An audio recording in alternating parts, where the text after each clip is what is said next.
So I see the Lakers are getting blew out. That always brings my heart so much joy to see the Lakers lose because I've been hating the Lakers for a long, long, long time. I wanted to jump on here real quick today because everything that's going on today. I mean, I'm sure everybody knows about what happened with the Rittenhouse or Rittenhouse, it doesn't matter. We've heard about that, and I've seen some of your comments and everything. I just wanted to jump on here real quick. I will leave this one up. First of all, if you are here, this is your first time here, make sure you like and subscribe. Hit that notification button over in YouTube so you can be notified when I go live. I will continue to put my lives on YouTube, and I will share it on Facebook for the time being. Anyway, let's get on with it. So everybody knows what happened with this Rittenhouse situation. I'm not sure I understand what's going on here with this whole thing. I don't understand why people are shocked. That's my thing. Because with everything that's going on in this country, you would think that we would know that this was going to happen. This has been a precedent for a long time where somebody, even back to the Trayvon Martin situation. And when I saw this happen, I was like, okay, I was a bit frustrated. I'm not gonna lie. I was at work. And when it came about that he was found not guilty, I was very, very disturbed. And it wasn't because I was so shocked. I was really just like, man, how long this has to happen before, we actually take it seriously and say we're gonna do something about it. No more marching, no more praying. Some things you got to do on your own, which brings me to this point, which is the point that I really, really want to make. At some point, you got to remember, this is the most frustrating thing when you bring religion into this. And I was reading this one book that was crazy. It was, I'm not going to tell you the name of it, but it was talking about this same situation about the social injustice and the criminal justice system and how it doesn't really favor us. And it was basically saying that if the person like Kyle Rittenhouse, whatever, his family was praying, and they were praying, and then we were praying, and it seemed like time after time after time again, they get off and we lose. And I'm thinking to myself, what's going on? And I realized it's going to take a team effort. It's going to take us to do something. We're not playing this game to win. We're playing this game to survive. And that's not going to work for us. We need to find a way to make them take us seriously, not through violence. Everybody that's out there hearing they're going to go out in Chicago and do some looting. Don't do that. That's dumb because you only making their case for them. No, we need to find a way and finally wake up and say, okay, we got to play this game. Don't spend your money there. Don't buy there. Buy in your own communities. Shop with your own until you can turn your own dollars to make them work for you. They're not going to take you seriously. People getting shot in the street. The police will continue to get off. Like in that Georgia situation, I don't think they're going to get off too. Y'all might as well prepare for it. They're going to get off too. And so I don't, when I saw this thing and I saw it transpire, I said, no, it's enough. We need to do something. And I want to jump on here and just share this with you because time after time again, one thing that bothered me, another thing that bothered me was a host of things with this thing that bothered me. People were posting, because I'm in a few groups, right? And some of them are political. They were posting that he's a hero. He's a national hero. Now, I remember a few years back when this situation happened between Trayvon Martin, and they looked at him as a thug. They looked at him as a thug. He deserved to die. George Zimmerman was a vigilante, whatever, and he killed him. And they said, oh, Trayvon was a thug. But with this guy, he leaves Illinois, goes to Wisconsin with a gun, and they saying, oh yeah, he was a hero. He shot and killed people. Now, looking at the evidence, some people would be like, well, he did was self-defense. The only one I can say is self-defense is the first one, maybe. But you got to go back. Why did you go with a gun in the first place? What was your intention? And they didn't even give him nothing. The judge threw that out. So the one thing that you could really, really get him on, the judge threw it out. I just don't understand it, y'all. Time and time again. And one thing that really bothers me, Is when subjects like this come up, it's all reason why they never really take us seriously is because we always got people that's on their side. You got this person that's a black dude bringing up what y'all thought on this. O.J. Simpson getting off, and then he throws the Bill Cosby thing. These things are not the same. They are not the same. But this is what happens. That's why we will never be taken seriously, y'all. We need to come together, because if we don't come together and come up with a real solution, this will continue to happen, whether it's the cops. Now we got private citizens killing and getting off. Then what? Then what? At any moment, anybody with a gun can come and shoot you and get off. It used to be the cops. Now it's just regular people. Now we got 16-year-olds killing people and getting off. If that dude was named Ray Willius or whatever one of our names, they would, and running with a gun or even with his hands up, they would have shot him. But I wonder, did he go to Burger King after this case then? Because a trip to Burger King happened. That's the thing. I mean, I don't know how y'all feel about it, but it frustrated me. And so, yeah, that was one thing I want to jump on. Now, it was something else that happened. I want to share this with you real fast. Y'all know y'all boy Scottie Pippen been going crazy. But it's something I wanted you guys to see. That's why I'm jumping on. Another reason why I'm jumping on. Check this out. For all of you LeBron/Pippen fans, I think the Lakers are getting their butts beat right now. I really want to shout. I need to get a shout button. But yeah, they getting beat down. But check this out. 1997 Finals MVP.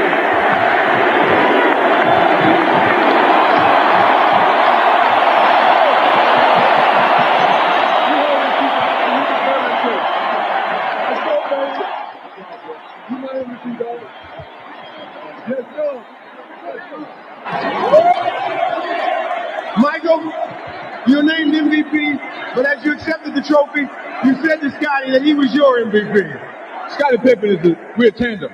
It's hard to split us up. He means a lot to me when I go out and play on the basketball court. He relieves a lot of the pressure that I have to deal with. I try to do the same for him. It's hard to take this MVP by myself. He's got to take half of it. I take the trophy, he may get the call.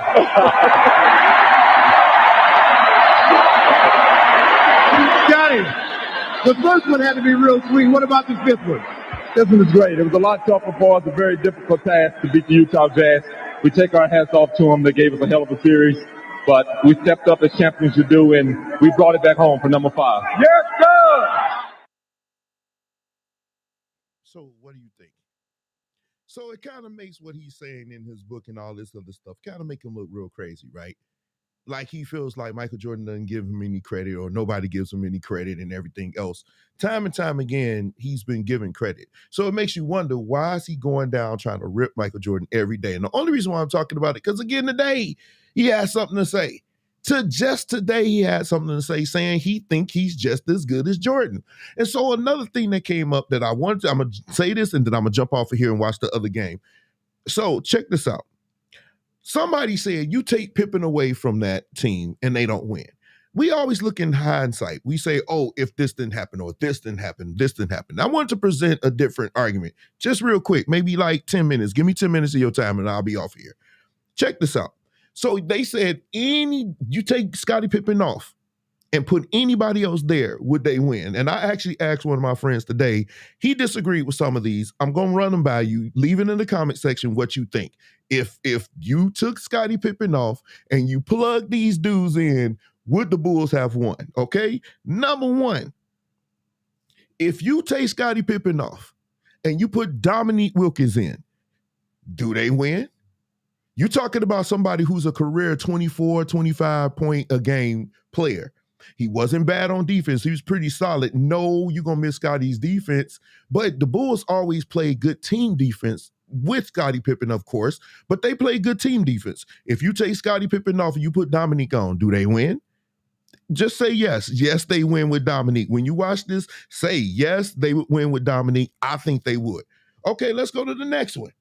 If you take off Scottie Pippen and you put in James Worthy, do the Bulls win? I would say maybe, but he is a Hall of Famer. You just don't know this. Big game James. So you can honestly say, people saying you take Scottie Pippen off there and put anybody else on there. I'm saying with these guys, you can't win. I'm saying that maybe somebody else could say something different. But James Worthy was a great basketball player. He a Hall of Fame player. He could score. He could rebound. He could defend. You know, he was tough. I mean, honestly, real talk, would James Worthy be one? Let's add another one. This one is tricky because essentially Clyde Drexler is listed as a small forward in the year that I got this. I chose this year. It was 1991 when the Bulls won. And that year, Clyde Drexler was considered a small forward. I don't think this one so much because Clyde Drexler, they essentially were the same player. MJ and Clyde Drexler was the same player. Okay, they were the same player. Would they have won the championship with Clyde Drexler? Those of you coming in, you saw the Lakers get blew out. That's funny to me. I can't stop laughing. Here's another one. You take Scottie Pippen off. You put Charles Barkley in. Do the Bulls win? Do they win that championship in 91? If Scottie Pippen got traded to the Philadelphia 76ers and Bulls received in return Charles Barkley with Michael Jordan in that team, do the Bulls win? Because Charles Barkley in 1991 was listed as a small forward. So do the Bulls win? Now go back and look at Charles Barkley's numbers in 91 and tell me, do you think the Bulls, you take off Scottie Pippen, you put in Charles Barkley, do they win in 91? I'm not talking about the whole six thing. Thank you, Isaac. I think they win with Charles Barkley. I think they win with him. This is a good player. Thank you. Now let's move on. What about, let's see. If you take off Scottie Pippen and you put in Larry Legend, do they win? Larry Legend in 1991 was listed as a small forward. Now you got somebody that can pass. You got somebody that can rebound. You got somebody that can hit the outside three with ease. You take Scottie Pippen off. You put Larry Legend there. Do the Bulls win in 1991, their first championship? Do they win? Since everybody say without Pippen, the Bulls wouldn't have never won anything, if you switch off them players, give them these players, do they still win? Somebody on my town, one group I'm in, said, no, they don't win with anybody. How you figure?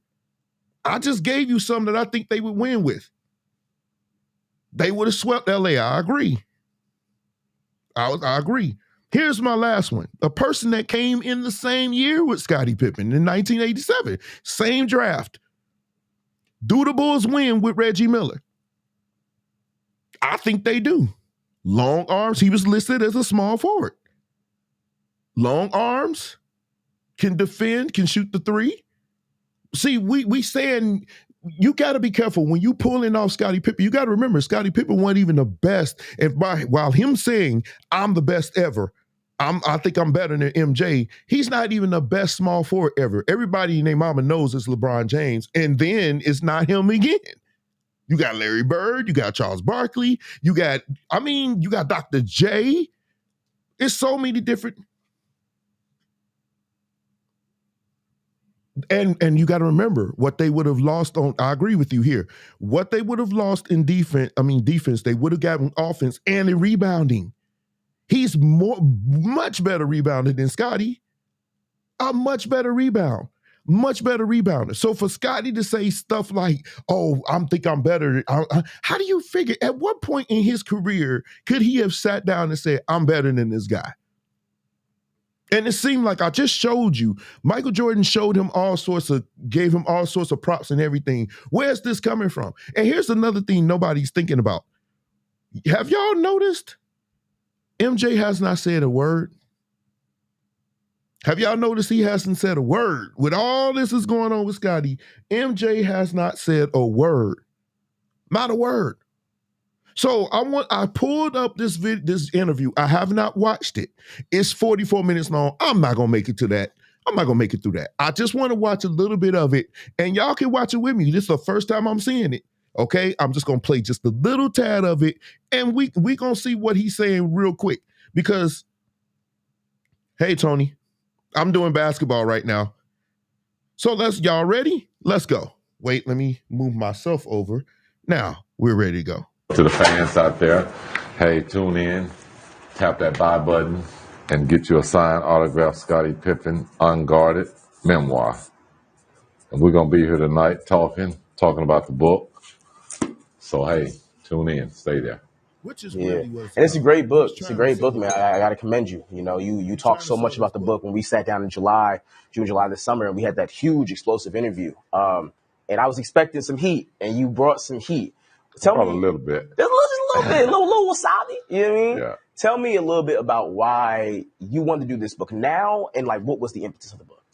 Well, I mean, I felt like that I always wanted to tell my story a little bit about my career, about my coming up, being from a small town, and just how my journey went for me to get to the NBA. But, along, the last few months, I've had time to think about it and do a lot of thinking. And I got with my writer, Michael, and, we just decided to put it together and get it out. And it was just, it's something that I wanted to do, to be able to tell my story about, what it was like growing up and trying to, reach a dream that I felt like that, was achievable, but just to let people know what the journey was like. Yeah, and it was a rough journey, right? Hamburg to college. Wait a minute. Okay, here's my thing. If you're gonna do a book, talk about your journey and everything. People would love to hear that. I would love to hear that about Scottie. I'm not buying this book because I don't want to even. Some of that stuff is just so far fetched. I don't even want to say. It's crazy. I got numerous videos here, right here, where I'm not gonna play them, where he's giving accolades to MJ over LeBron even, but now all of a sudden I'm better than. So basically, Scottie. Now listen to this, y'all. Y'all, if MJ's the GOAT to a lot of people, right? If he's the GOAT and you're saying I'm better than MJ, you're essentially say Scottie Pippen. Listen to this, to you new Scottie Pippen fans. Scottie Pippen is basically saying he's better than LeBron, because there's a lot of people out here that are saying MJ is better than LeBron. So if I'm better than MJ, that means I'm essentially better than LeBron. Is Scottie Pippen a better player than LeBron? Like, seriously, is he really? To underrated the entire time, all the way to the NBA and becoming one of the defining players of multiple generations. Was there anything specifically you wanted to get across in the book? Was it your upbringing? Was it the Bulls? Was there anything, like one thing you wanted to get across? No, I don't think it was really one thing. It was a journey. A journey is not really about one specific thing. I think a lot of people have, focus on the book, trying to draw a lot from the relationships that was amongst our team, but the book is really not all about that. Yeah. What's it about to you? Excuse me? If the book's not all about that, what's it about to you? Well, it's about my whole journey. Mm-hmm. That's what it is. It's about what we set out to do, and that was tell about Scottie Pippen's journey, and what it was like being a part of the youngest kid of 12. Dealing with the tragedy that happened in my life as a young age, and throughout my college and my professional career. Yeah. It was interesting because so much of that, which was enthralling, like all the tales from Arkansas and the dirt courts and everything like that, the first chapter deals with Michael Jordan and the text messages and everything like that. Did The Last Dance in that documentary, did it provoke this memoir by any chance, or how did this kind of line up? I don't think it provoked it at all. This was going to happen eventually. Mm-hmm. But I think it did bring out a little bit about the documentary and some of the stories and things that was in it, for sure. Since you started this journey, and obviously you've done this book tour, and you've done more and more talking about Michael Jordan, has he reached out to you at all? Have you talked to him? I'm not talking about Michael Jordan. I don't want it to be taken like that. I'm more or less talking about my journey, and Mm-hmm. I'm going to stay on that page. It's really about my life and my story and my career. Yeah. It's not a book to talk about Michael Jordan. It would have been a different book had it been that. Yeah, for sure. A big part of the book and how it starts, a lot of it is that you wanted to knock. Stop. Okay, so I'm confused, because the big selling point of this book is his attacks on Jordan. I mean, at least that's what everybody else is taking away from it. So when he says, well, I don't want to talk about MJ, and he said, did you talk to Michael Jordan? Here's the thing. Now, did y'all catch that? He asked him, did you talk to Michael Jordan? I think he did. You know what I'm really now? This is just I'm not even a conspiracy theorist. I'm just gonna throw this out here. Do y'all think that maybe MJ knows that he was gonna do this book? Because I'm telling you, MJ has been quiet. He has not said one mumbling word. So do you think that MJ knows? MJ just chilling? Or you think he just doesn't care? So when I'm looking at this, I'm not even too sure if he's not gonna go. This title was wrong. They were saying he was gonna talk about MJ, whatever. We don't need to hear him talk about MJ. I really want to hear him say he think he's a better player. I was told that he said that in this interview. There's no need to go further because we could rip this. I think that's true. I think what's happening here, he's coming across to be very bitter, like people were saying. And I just think that he's trying to sell a book. But at the very end of the day, I think it's very troubling because you could have sold a book and just told your side of it. Michael Jordan always gave you your props. He always said he needed you. He always said you was his, y'all were a duo, y'all were a team. But I don't understand why you felt like you needed to go at him in any way. So I don't know. I'm gonna play a little bit more and then I'm jumping off. Down a lot of being, distinguished as a sidekick, as the Robin to the Batman and everything like that. Why did that sort of get under your skin so much? Is it because you had so much pride as a player and what you were able to do? Well, I don't think it got under my skin. I just wanted to let people know and set the record straight that I was as great a player as Michael Jordan. Only one player can take home the MVP, and that's that. But beyond that, we were great teammates. We were great together. We supported each other, and we won together. There's no need to. Okay, we can turn this off. I heard what I wanted to hear. I'm going to come off of here and then I'm going to jump off. So he said, you heard with your own ears. He felt like he was just as great. My cousin felt like he was actually being joking when he said, I want to be the greatest ever. He feels like he's just as great. Now, if we went back at Scottie Pippen career numbers, we wouldn't say that. You would say he's a better overall player than Michael Jordan. I wouldn't say that either. You got to understand, and let's go with this, and then I'll jump off. This is going to be the quickest video I ever did.